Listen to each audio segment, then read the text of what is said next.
Hi kids, how are you all? I hope you're all doing fine. Welcome back to the English class. Today's chapter is the Magic Garden.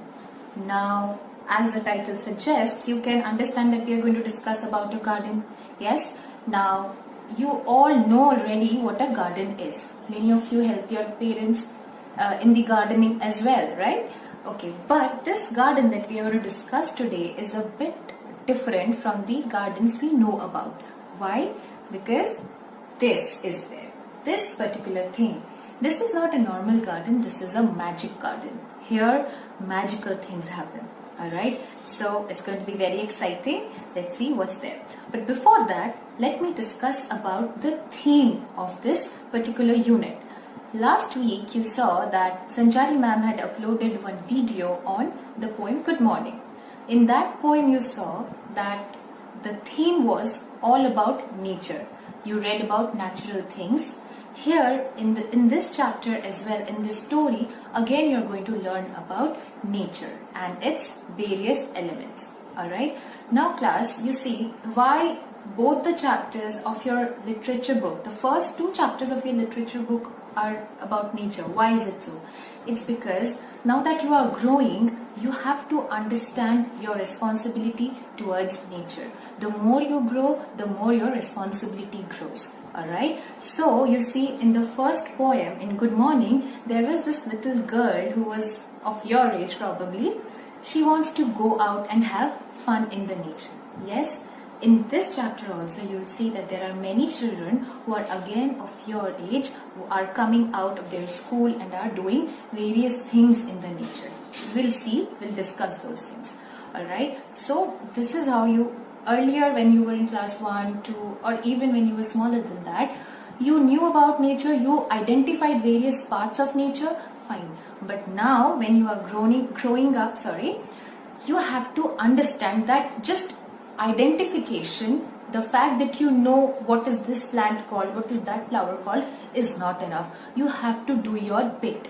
Alright? The nature that is there around us, it nurtures us, it takes care of us in many ways, in numerous ways. Okay? You also have to do something for that nature in return. Alright? How you can do that? Let us see. Okay. This chapter is in your literature book, The Marigold. It is easily available online. You can download a PDF of this, and many of you may not have got books. So what you can do is, next time when we are discussing about any literature chapter, you can just get the chapter or the story or the poem downloaded on your smartphone and see from there. Alright, I already have one in my phone. The chapter is there like this.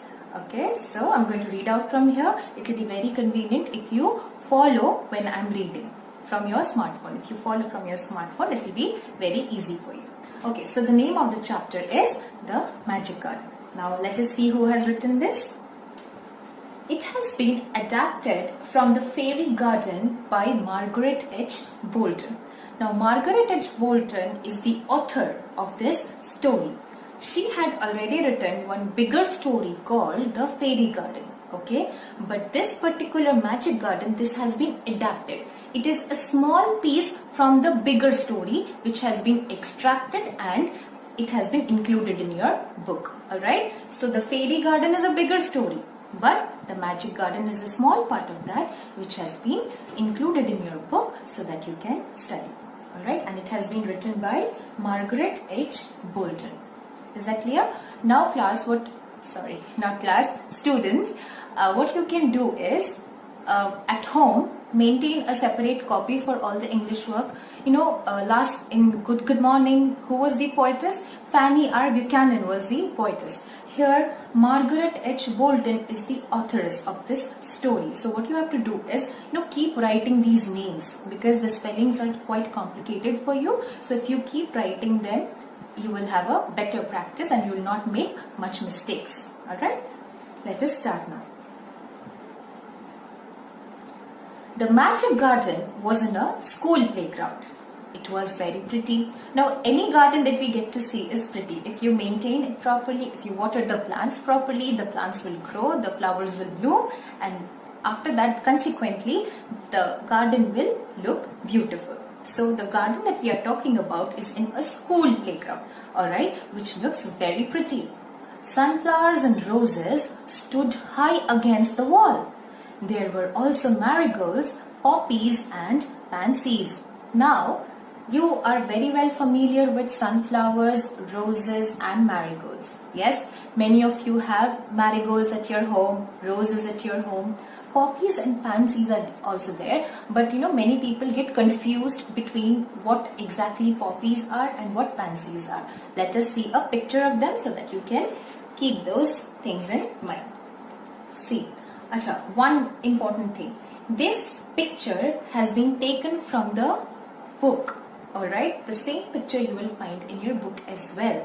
Okay, so you see what is happening. This is a school playground. Here, these children are playing and there are beautiful flowers out here. Okay, these are sunflowers, these are roses, these are poppies, pansies. Marigolds cannot be seen, but let us see how a marigold looks like. This is sunflower, you must have seen it. Yes.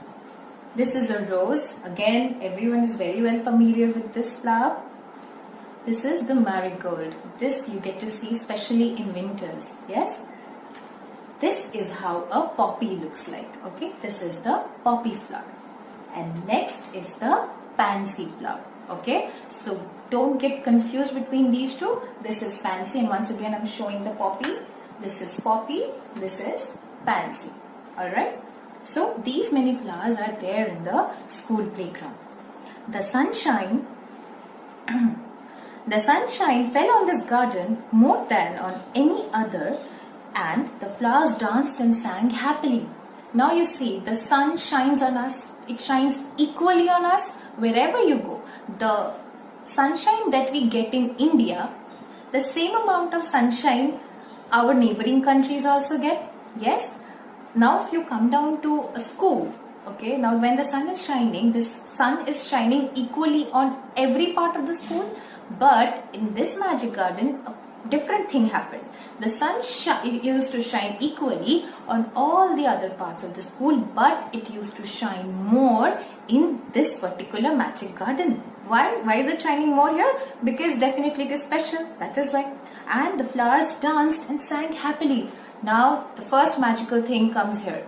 The flowers are dancing and singing. Have you ever heard or have you ever seen flowers doing that? No, it's not possible. But in Magic Garden, everything is possible. The flowers are not just dancing, they are also singing. They said to one another, "We have hundreds of little gardeners." They were the children from the school. Now, who are the gardeners? Okay, who is a gardener first of all? The person who takes care of our garden is called a gardener.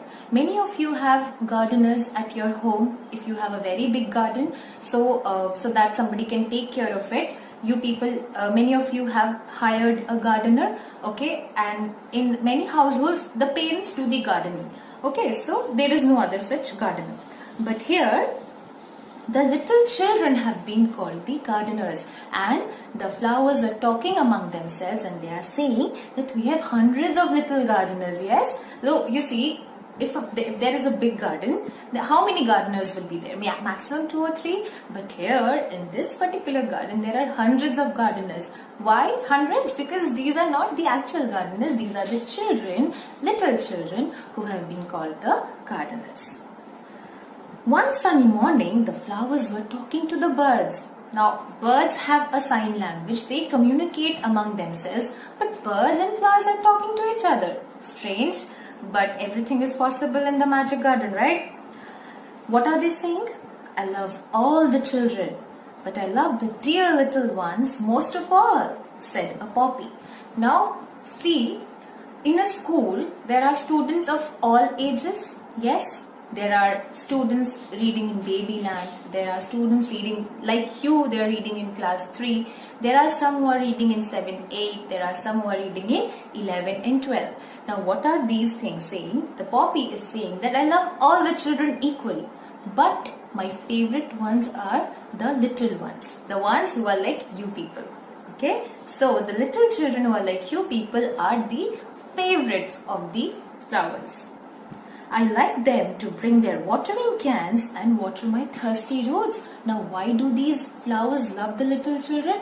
Because they bring watering cans and water the plants. Okay, now what is a watering can? How does it look like? It looks like this. Many of you have it at home. You must have seen it. This is a tool with which we water our plants. Okay, now the roots have been called thirsty.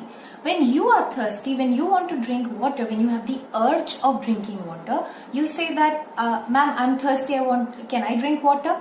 You take this permission from your teachers? Yes, but here the roots have been called thirsty because you see what the roots are there under the ground. Yes, so if you don't water them properly, the roots will turn out to be dry.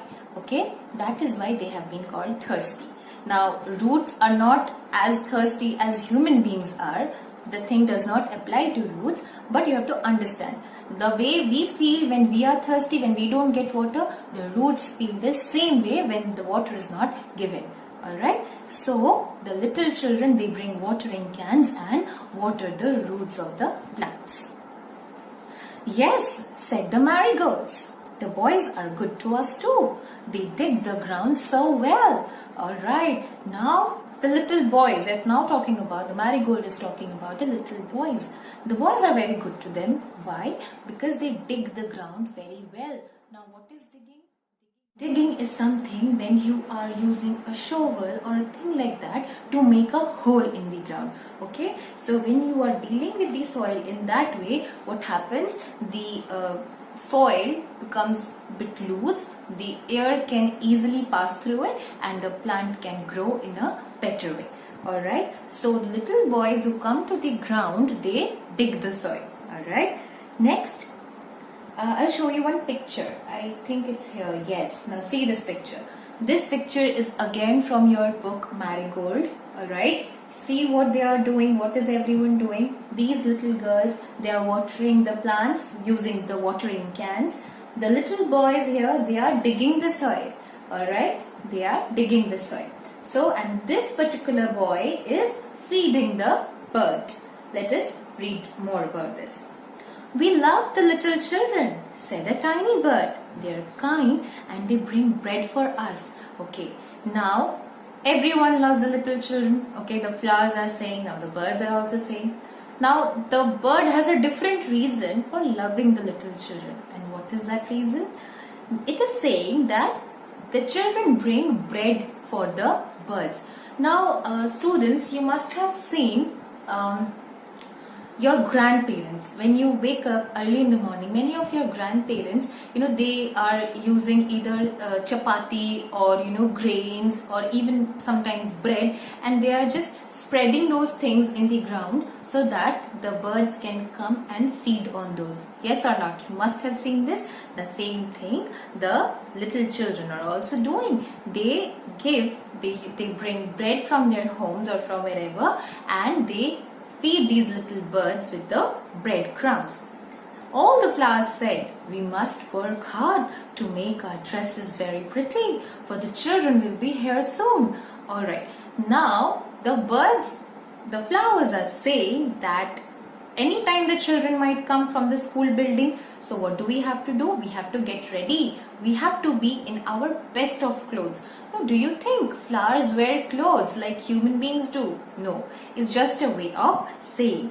You see, whenever there is a special person coming to your home, whenever there are guests coming to your home, do you wear anything and everything in front of them? No, you always try to wear your good clothes. Now, it doesn't mean that you will be dressed up as if you were going to a wedding party.